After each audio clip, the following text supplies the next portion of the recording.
구약 성경 레위기 1장 1절부터 9절 말씀, 구약 146면입니다. 레위기 1장 1절부터 9절 말씀, 구약 성경 146면입니다. 레위기 1장 1절부터 9절 말씀을 한 절씩 교독 후 마지막 절은 합독하십니다. 여호와께서 회막에서 모세를 부르시고 그에게 말씀하여 이르시되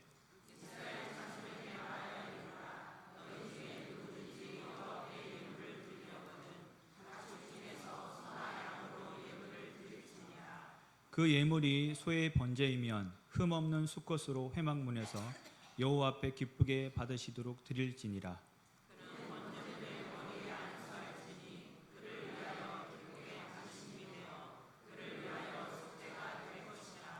그는 여호와 앞에서 그 수송아지를 잡을 것이요 아론의 자손 제사장들은 그 피를 가져다가 회막문 앞 제단 사방에 뿌릴 것이며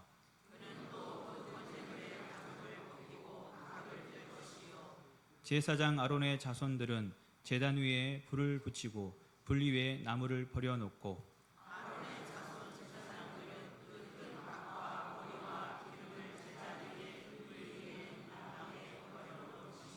함께 읽겠습니다. 그 내장과 정강이를 물로 씻을 것이요 제사장은 그 전부를 제단 위에서 불살라 제목을 이는 화제라 여호와께 향기로운 냄새니라. 아멘. 시간 담임 목사님께서 이것이 예배입니다 라는 제목으로 말씀을 선포하시겠습니다. 할렐루야. 자, 오늘 하나님 말씀을 한번 읽고 시작하겠습니다. 우리 출애굽기 40장 34절입니다. 자, 한번 읽어봐요. 시작. 여호와의 영광이 성막에 충만하매. 아멘. 또 역대하 7장 1절 읽어봐요. 시작. 여호와의 영광이 그 성전에 가득하니. 아멘.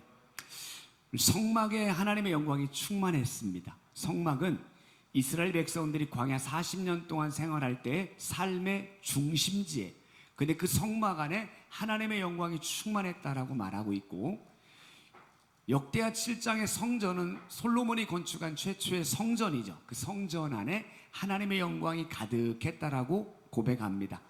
뭘 의미할까요? 하나님의 영광이 성막과 성전에 가득했다는 것은 바로 하나님께서 이곳에 임하셨음을 상징적으로 보여주는 겁니다. 여러분, 예배를 통해서 우리는 하나님의 임재를 경험할 수 있고, 예배를 통해서 하나님이 우리의 예배를 받으신다는 것을 깨닫게 되어지고, 예배 때마다 하나님이 부어주시는 은혜와 감동을 경험하게 되는 겁니다. 저는 우리 교회 예배가 매 주일마다 예배를 드리잖아요. 주일마다 이런 하나님의 영광이 가득한 예배가 되기를 축원합니다. 그 예배 때마다 하나님의 임재를 경험할 뿐만이 아니라 하나님이 부어주시는 은혜와 감동을 예배 때마다 경험하시기를 간절히 축복합니다. 자, 그런데 이런 예배를 드리려면 한 가지 전제가 있어요. 예배가 뭔지를 분명히 알아야 됩니다. 그래야 제대로 된 예배를 드릴 수 있습니다. 예배에 대한 의미가 몇 가지 있는데요, 한 두 가지만 살펴볼게요. 구약에서는 예배를 샤하라고 말해요. 히브리어로. 한번 따라할까요? 샤하. 이거 히브리어인데 이 말은 무릎을 꿇다, 이런 의미가 있습니다.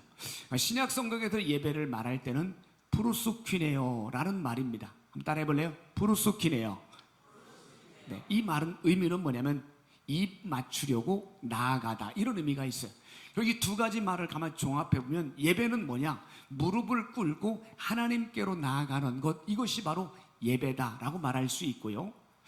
영어로 예배를 뭐라고 말하죠? 월십이라고 말하죠. 이 월십은 가장 가치 있는 것을 드린다, 이런 의미가 있어요. 저는 그래서 이 세 가지를 종합해서 예배가 뭐냐 정리를 하면, 하나님 앞에 겸손히 무릎을 꿇고 그분 앞으로 나가서 가장 귀한 것을 드리는 것, 이것이 바로 예배다, 이렇게 정의해 볼 수 있습니다. 그래서 이 세 가지를 가만히 보면 드린다는 의미가 강조되고 있어요. 따라할까요? 드린다. 그래도 존 메가더 목사님이 쓴 예배라는 책에 보면 이렇게 표현하고 있어요. 예배의 시작도 예배의 목적도 드림이다, 이렇게 말합니다. 한번 따라합시다. 예배는 드림이다. 여러분, 예배는 드리는 거예요. 우리는 뭐라고 생각하냐면, 오늘 은혜 받자, 은혜 받았다 이렇게 말하잖아요. 근데 은혜 받는 것보다 먼저 뭐예요? 하나님께 드리는 것이 바로 예배인 거예요. 뭘 드립니까? 가장 귀한 것, 나의 몸, 나의 마음 또는 물질, 시간 모든 것들을 드리는 것이 바로 예배다 이렇게 생각하시면 돼요. 자, 오늘 우리 그 주보 보셨죠? 주보를 가만히 보세요. 주보를 가만히 보면 하나님 앞에 모든 순서들이 드리는 것인 걸 엿볼 수 있어요. 가장 먼저 우리가 뭘 드렸어요? 하나님께 찬양을 올려드리죠. 여러분, 예배는 하나님께 찬양을 올려 드리는 거예요. 여러분, 찬양은 하나님께 드리는 겁니다. 우리가 성가대 찬양하고 나서 박수 쳤잖아요. 이 박수가 성가대원들에게 친 게 아니에요. 뭐라고 말했죠? 하나님께 영광을 올려드립니다. 하나님께 올려드리는 거예요. 이처럼 우리의 드리는 모든 찬양은 하나님께 올려드리는 것인 줄로 믿습니다. 또한 뭘 드리죠? 신앙 고백을 아까 드렸죠. 신앙 고백은 뭐죠? 나의 신앙을 하나님께 올려드리는 겁니다. 전능하신 하나님을 믿습니다. 온 세상을 만드신 창조주 하나님을 믿습니다. 그 아들 예수 그리스도를 믿습니다. 우리의 믿음의 고백을 하나님께 올려드리는 것, 이것이 바로 예배인 거예요. 또 우리가 뭘 드립니까? 기도를, 대표 기도를 올려드리잖아요. 성도들의 모든 마음에 모아서 기도의 제목들을 모아서 기도자가 대표로 하나님께 올려드리는 것, 이처럼 예배는 전적으로 하나님께 드리는 것이요. 또 한 가지 뭘 드려요? 헌금을 드리죠. 물질을 드렸잖아요. 모든 것이 하나님의 것입니다라고 드립니다. 소득의 11조를 드리고 감사의 마음을 담아 드리고 또 선교, 구제, 장학 여러 가지 것들을 올려드리는 겁니다. 이처럼 예배는 하나님께 나의 모든 것들을 드리는 것에서부터 시작되는 거예요. 따라합시다. 예배는 드리는 거다. 네, 예배는 드리는 것부터 시작돼요. 그러면 어떻게 드려야 되는가? 이게 중요하잖아요. 아무렇게 드리면 안 됩니다. 가인과 아벨이 하나님께 제사를 드렸는데 아벨의 제사는 받았지만 가인의 제사는 받지 않았습니다. 이 말은 뭐예요? 하나님께 다 예배를 드린다고 해도 어떤 사람의 예배는 받으시지만 어떤 사람의 예배는 받지 않을 수도 있다는 거예요. 그러면 어떻게 하나님께 예배를 드려야 될까? 그걸 한번 살펴볼 텐데요. 오늘 본문의 말씀을 통해서 한번 답을 찾아보려고 그래요. 오늘 본문은 레위기 말씀이잖아요. 레위기는 제사 제도를 말씀합니다.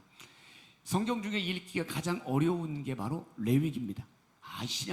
성경을 좀 일독해야 되겠다라고 시작해서 창세기부터 시작했다가 꼭 레위기에서 넘어지는 사람들이 있어요. 너무 어려워요. 맨날 소 잡고 피 흘리고 뭐 불 태우고 도대체 뭔 얘기인지 몰라서 포기하는 분들이 있습니다. 그런데 여러분, 이 레위기에서 우리 가르치는 게 뭐냐면 제사입니다. 이 제사가 오늘날 말하면 예배예요. 예배는 어떻게 드려야 되는지, 예배가 뭔지를 말씀합니다.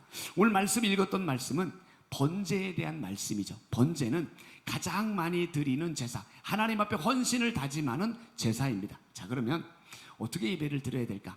그 이재철 목사님께서 쓰신 그 새신자반이라는 책에 보면 그 내용들을 좀 참고했습니다. 우리 3절 말씀을 한번 읽어볼까요? 3절 시작.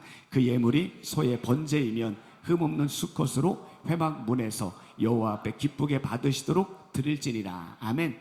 첫 번째, 예배 어떻게 드리냐면 흠없는 것을 드리는 거예요. 흠이 없어야 됩니다. 흠이 없다는 건 뭐죠? 가장 좋은 것을 드리는 거예요. 예배는 쓰다 남은 거 드리는 게 아니에요. 시간이 남을 때만 드리는 게 아닙니다. 가장 먼저 구별해서 좋은 것을 드리는 것이 예배입니다. 따라합시다. 좋은 것을 드린다. 예배의 첫 번째 자세입니다. 어릴 적에 어머님이 옷을 사주거나 신발을 사주면 반드시 주일날 입어야 됩니다. 주일날 개시를 해야 돼요. 가장 좋은 것은 하나님께 먼저 입고 나가야 된다. 그런 원칙 때문에 그랬던 것 같습니다. 제가 장모님 몇 년 동안 모시고 살았는데 토요일 저녁이면 항상 목욕하십니다. 어떤 의미일까요? 주일날 하나님께 예배 드려야 되는데 내가 몸을 깨끗한 마음으로 내가 한번 준비하고 나가야 되겠다, 그런 마음 아니겠습니까? 제가 토요일마다 설교 준비를 마치고 집에 가면 한 8시, 9시쯤 됩니다. 집에 들어가면 제가 가장 먼저 하는 게 뭐냐면 구두를 닦습니다. 주일날 신을 구두를 닦아요. 제가 지금은 뭐 목발을 신고 다니니까 좀 편한 신발을 신고 다니지만 저는 신발이 2개입니다. 주일날만 신는 구두가 있고 평일날 신는 구두가 따로 있습니다. 왜 그렇게 했어요? 주일날은 그래도 가장 좋은 것으로 하나님께 드리려고 그렇게 준비하게 된 거예요. 이처럼 하나님께 우리가 예배를 드리는 첫 번째 자세가 뭐냐면 나에게 있는 것 가운데 가장 좋은 것을 드리는 것, 이것이 바로 예배자의 모습이죠. 좋은 것을 드린다는 건 또 다른 의미로 말하면 준비한다는 의미예요. 예배는 주일날 아침에 와서 드리는 게 아니라 어찌 보면 토요일부터 준비가 되는 거예요. 어떤 분들은 토요일부터 내일 예배를 위해 기도로 준비하는 분이 있습니다. 반면에 어떤 분은 아무 생각 없이 토요일 밤늦게까지 텔레비 보고 늦게까지 있다가 나와 예배 드리는 분이 있습니다.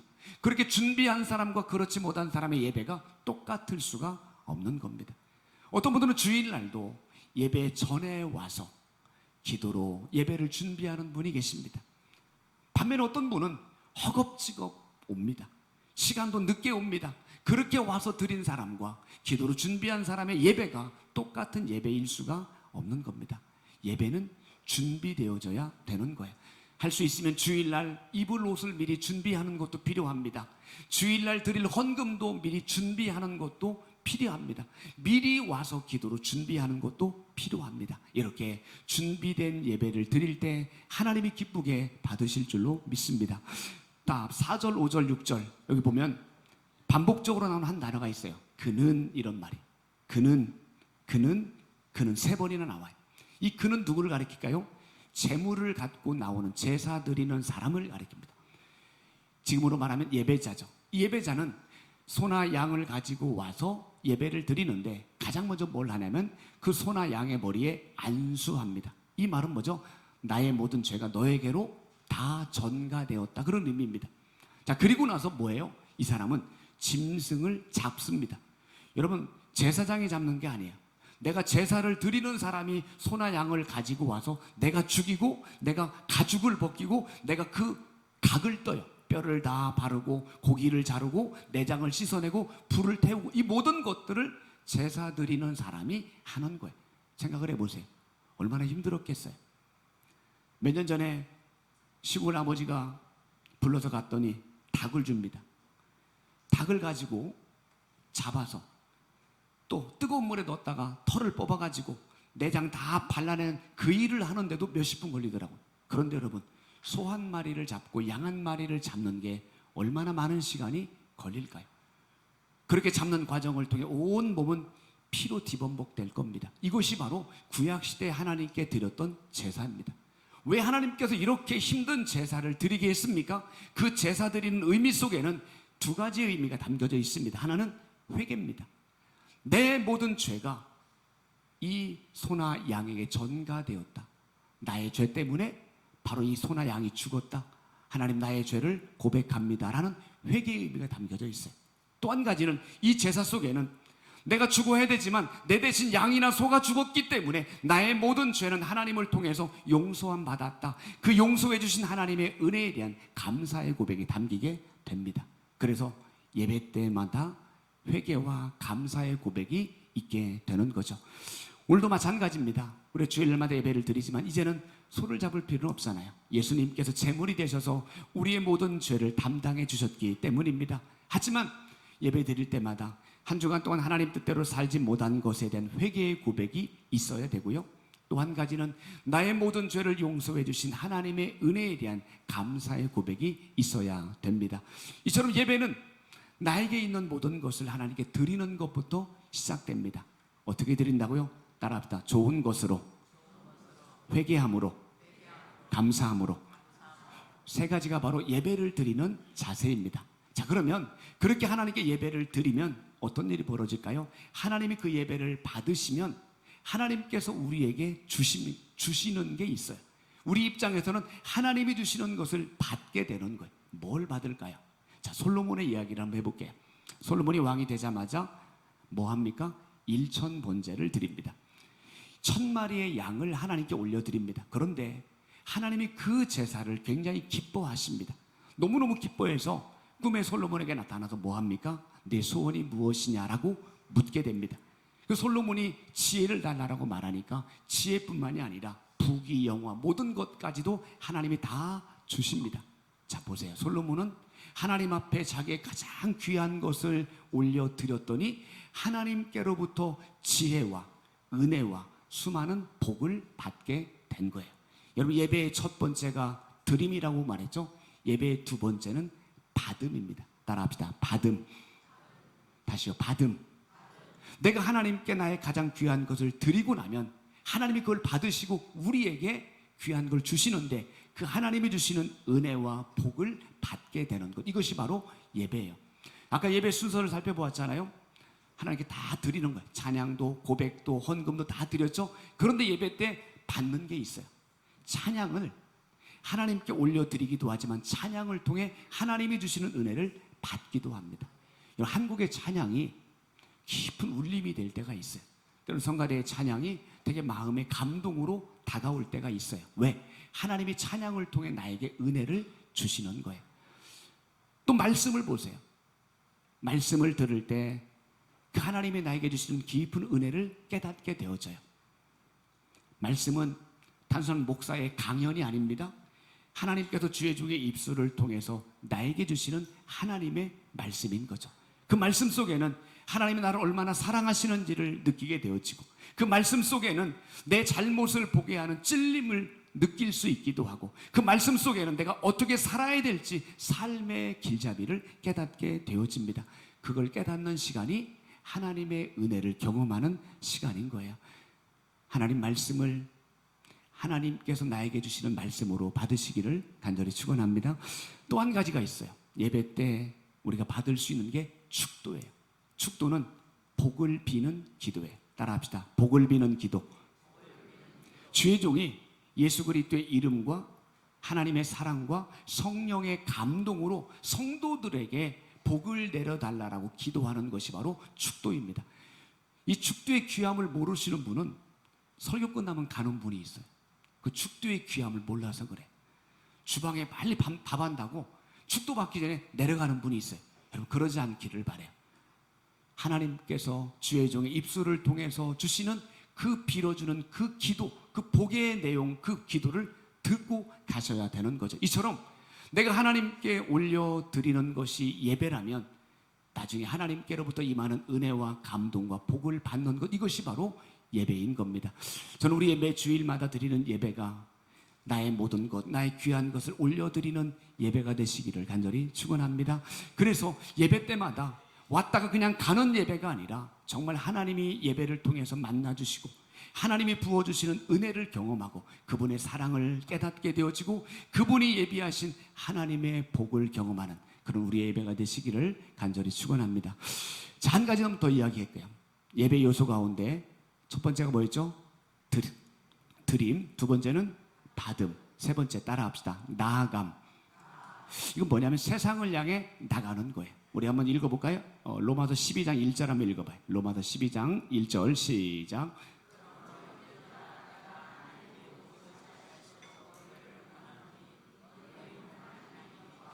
거룩한 산제물로 드리라. 이는 너희가 드릴 영적 예배니라. 아멘. 너희 몸을 하나님이 기뻐하시는 거룩한 산제물로 드리라. 이렇게 말씀하면 너희 몸을, 이 말은 너희의 삶을 드리는데 어떻게 드리라고요? 하나님이 기뻐하시는 제물로 드리라. 이 말은 삶을 통해서 하나님의 거룩한 자녀다운 삶을 살아라. 이것이 뭐라고요? 영적인 예배를. 여기서 말하는 영적이란 말은 헬라어로 로기켄이란, 로기켄, 합당한 예배다. 예배는 주일날 드리는 것으로 끝나지 않습니다. 예배를 끝나고 나가는 순간부터 삶의 예배가 시작이 되는 거예요. 그 삶의 예배를 통해서 우리는 그리스도인다운 모습을 사람들에게 보여줄 수 있고 세상 속에서 정말 세상의 빛과 소금의 사명으로 살아갈 수 있게 되는 거예요. 그런데 여러분, 월요일부터 토요일까지 삶의 예배를 잘 드릴 수 있는 원동력이 뭘까요? 그것은 바로 주일날 드리는 주일 예배입니다. 주일날 내가 하나님께 온전한 마음으로 예배를 드리고 그 하나님께로부터 임하는 은혜와 감동과 복을 받은 자는 삶의 예배를 잘 살아낼 수 있습니다. 그런데 주일날 예배 때마다 졸고 딴 생각하고 엉뚱한 마음, 준비되지 못한 마음으로 예배를 드리고 나면 월요일부터 토요일까지 삶의 예배가 제대로 드리지 못하게 되는 거예요. 한 외국인 기자가 한국 교회를 방문하고 두 가지를 보고 놀랐다고 그래요. 첫 번째는 주일날 예배 드리는 사람들이 너무 많은 걸 보고 놀랐다는 거예요. 교회들마다 예배 드리는 사람들이 뭐 쏟아져 나오는 걸 보고 깜짝 놀랐다는 거예요. 또 한 가지는 평일날은 그렇게 예수 믿는 사람들을 찾아보기 어려웠다는 거예요. 사랑하는 여러분, 우리의 삶이 썬데이 크리스찬, 주일날만 예배 드리는 그런 예배자가 아니라 월요일과 토요일까지도 날마다 삶의 예배를 드리는 진정한 그리스도인 되시기를 주의 이름으로 축원합니다. 한 번의 예배가 우리의 삶을 바꿀 수 있다는 것 기억하시기 바라요. 1738년 5월 24일입니다. 요한 웨슬레가 어느 날 한 교회 예배의 자리에 참여하게 됩니다. 그날 예배 목사님이 마틴 루터의 로마서 서문을 읽으면서 말씀을 전하게 됩니다. 그 말씀을 듣는데 그날 가슴에 뭔가 새로운 느낌이 들어요. 마음이 뭔가 뜨거워지는 것을 느끼게 되어져요. 그러면서 다 알고 있지만 믿었지만 예수 그리스도가 나의 모든 죄를 용서해 주셨다는 확신이 다시 한번 들게 되어지고 그의 마음이 막 뜨거워지고 그러면서 그날 강력한 성령의 충만한 은혜를 경험하게 되는 거예요. 그것을 바로 올더스게이트 체험이라고 말해요. 그래서 5월 24일은 우리 성결교단이나 감리교단에서는 아주 웨슬리 회심 기념일로 지킵니다. 한 번의 예배가 요한 웨슬레라고 하는 한 사람의 인생을 운명을 바꾸게 된 거예요. 다른 여러분, 주일날 그냥 한 번 드리는 예배, 이것이 우리의 생각과 우리의 생명과 우리의 운명을 바꿀 수 있다는 것을 기억하시고 날마다 주일 예배를 사모하시기를 간절히 축원합니다. 저는 예배를 사모했던 한 사람을 소개합니다. 바로 아브라함입니다. 아브라함은 하나님의 부름을 받았죠. 75세 때에. 그 하나님의 부름을 받고 그의 본토 친척 아비집을 떠납니다. 그때 떠났던 사람이 누구냐면 그의 아내 사레와 조카 롯과 함께 떠납니다. 그런데 이 아브라함과 이 사레와 롯은 공통점이 하나 있어요. 그들에게 허물이 있었습니다. 아브라함은 어떤 허물이 있냐면 그의 아버지가 우상을 섬기는 자였습니다. 사레는 어떤 허물이 있습니까? 아이를 낳지 못하는 여인이었습니다. 롯은 어떤 허물이 있었어요? 아버지가 이미 세상을 떠나서 아버지 없는 아들입니다.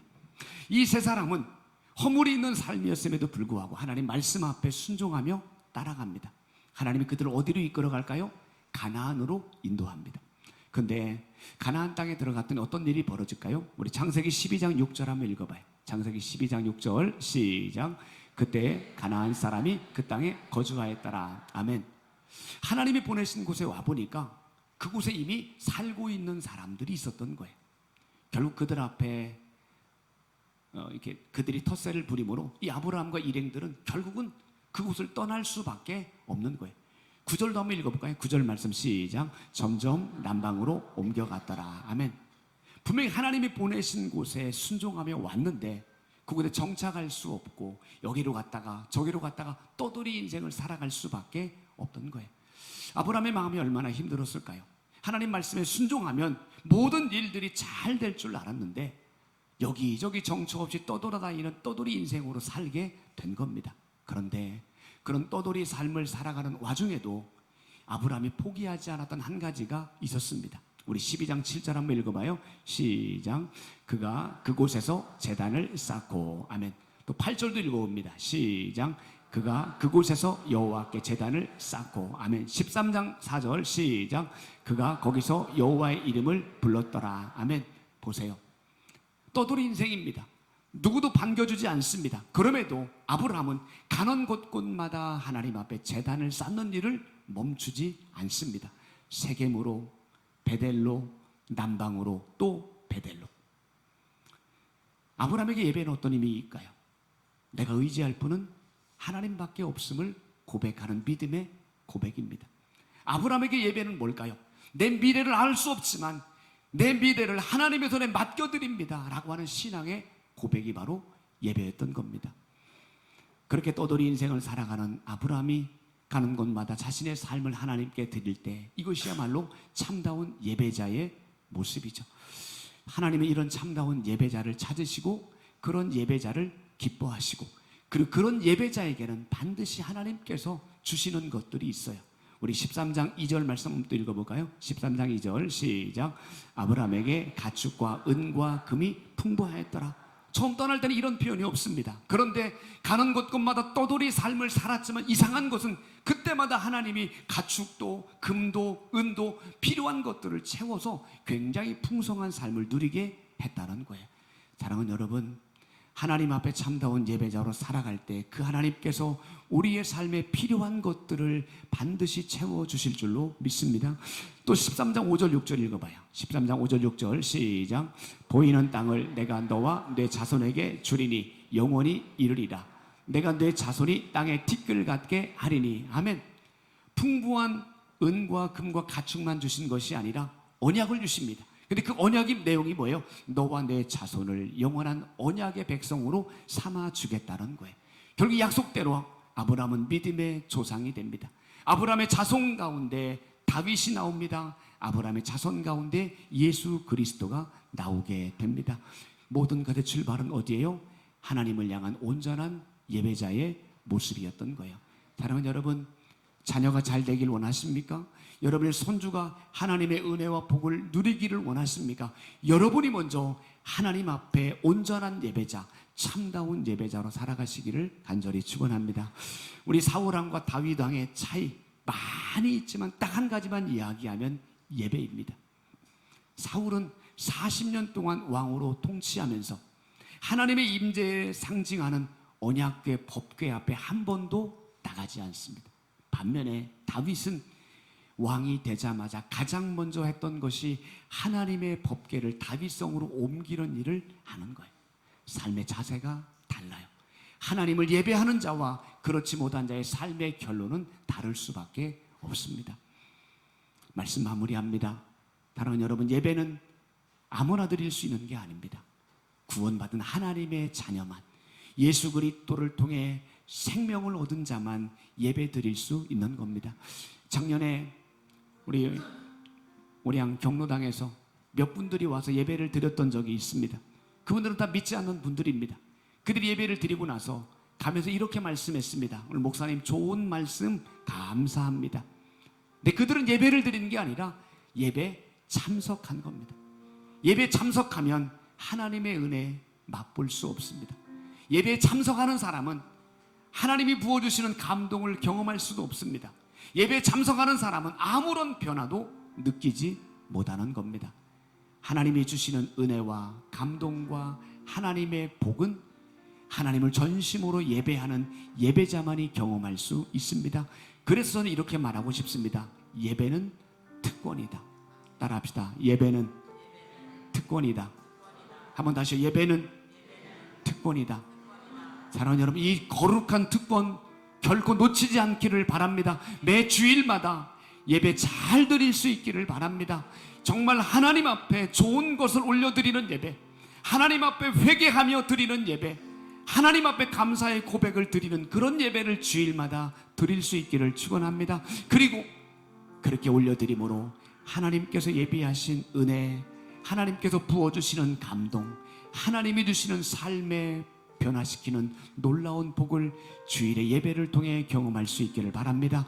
그 예배를 가지고, 그 은혜를 가지고 우리의 삶의 현장으로 나가서 삶의 예배, 그리스도인다운 예배 드려서 우리가 하나님이 보실 때 진정한 예배자, 하나님이 찾으시는 아름다운 예배자로 세워지는 우리 모두가 되시기를 주의 이름으로 축원합니다. 우리 같이 한번 찬양합시다. 예배합니다. 같이 고백합시다.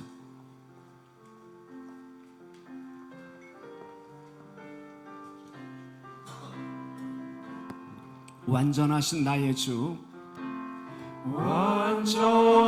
완전하신 나의 주, 의의 길로 날 인도하소서. 행하신 모든 일 주님의 영광 다 경배합니다. 완전하신 나의 주, 완전하신 나의 주,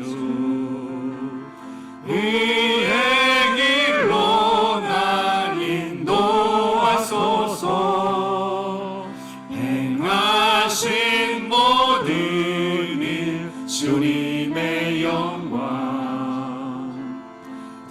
경배합니다. 예배합니다. 예배합니다. 찬양합니다. 찬양합니다. 주님만 날 다스리소. 아멘. 예배합니다. 예배합니다. 찬양합니다. 찬양합니다. 주님 홀로 높임 받으소서. 예배합니다. 예배합니다. 아멘. 찬양합니다. 주님만 날 다스리소. 예배합니다. 예배합니다. 찬양합니다. 찬양합니다. 주님 홀로 높임 받으소서. 아멘. 우리 함께 예배하길 원합니다. 기도하길 원합니다. 하나님, 온전한 예배자가 되기를 원합니다. 하나님이 찾으시는 예배자가 되기를 원합니다. 그러기 위해 나에게 있는 좋은 것을 드리는 예배자가 되게 하시고, 회개하며 나가게 도와주시고, 감사의 고백을 드리는 예배자가 되게 하여 주옵소서. 하나님께로부터 날마다 예배 때마다 부어주시는 은혜와 복과 하나님의 삶의 변화를 경험할 수 있는 예배자가 되게 하시고, 삶의 예배자로 살게 하여 주옵소서. 우리 같이 한번 결단하며 함께 기도하시겠습니다. 살아계신 하나님 아버지, 하나님 앞에 온전한 예배자로 서기를 원합니다. 하나님이 찾으시는 예배자가 되기를 원합니다. 하나님을 기쁘시게 하는 예배자가 되기를 원합니다. 그러게 날마다 나의 것을 하나님께 올려드리기를 원합니다. 나에게 있는 가장 귀한 것들, 가장 좋은 것들을 올려드리게 하여 주옵소서. 나의 모든 삶을 하나님께 철저히 회개하며 나의 모든 죄를 용서해 주신 하나님을 향한 감사의 고백을 올려드리게 하여 주옵소서. 나에게 있는 것을, 모든 것을 하나님께 올려드리는 온전한 예배자로 서게 하여 주옵소서. 또한 하나님께 예배 때마다 하나님이 주시는 은혜와 하나님의 감동을 경험하게 도와주시고, 하나님을 만나는 예배자의 시간이 되게 도와주시고, 내 삶의 변화를 경험하는 예배의 시간 되게 하여 주옵소서. 우리의 삶의 현장으로 나가서 삶의 예배를 드리게 도와주셔서 내가 걷는 그곳에 하나님의 거룩한 나라가 임하게 도와주시고, 예수님의 향기를 바라는 온전한 예배자의 삶을 살아가게 하여 주옵소서. 예수님의 이름으로 기도합니다. 아멘. 하나님, 하나님이 찾으시는 온전한 예배자로 서기를 원합니다. 하나님이 기뻐하시는 예배자로 살아가게 하여 주옵소서. 주일마다 예배를 드릴 때마다 그냥 왔다 가는 예배가 아니라 하나님 앞에 좋은 것을 올려드리는 예배가 되게 하여 주옵소서. 하나님 앞에 철저히 회개하는 예배가 되게 도와주시고, 하나님의 은혜에 대한 감사의 고백을 올려드리는 예배가 되게 하여 주옵소서. 주일 예배 때마다 하나님을 만나는 예배가 되게 도와주시고, 하나님이 부어주시는 은혜와 감동을 경험하는 예배가 되게 하여 주옵소서. 그 은혜와 감동으로 우리의 삶의 현장으로 나가 삶의 예배를 드리게 하셔서 내 발걸음이 닿는 그곳에 예수님의 향기가 울려 퍼지게 하시고, 많은 사람들에게 그리스도인다운 모습을 보여주는 온전한 예배자로 살아가게 하여 주옵소서. 이제는 우리를 예배자로 세우기 위해 자신의 몸을 내어주신 우리 주 예수 그리스도의 크신 은혜와 우리 예배를 받기를 간절히 원하시는 하나님 아버지의 그 크신 사랑하심과 참다운 예배자로 살아갈 수 있도록 우리를 돕고 계시는 성령님의 교통하심과 충만하심이 하나님이 찾으시는 예배자가 되기를 원하는 우리 모두에게, 우리 사랑하는 모든 성도들과 저들의 가정과 저들의 삶의 현장 가운데, 우리 교회와 이 나라와 민족 가운데, 저 북녘 땅에 있는 믿음의 형제들과 수많은 선교사님들의 사역 위에 영원히 함께 하시기를 간절히 축원하옵나이다. 아멘.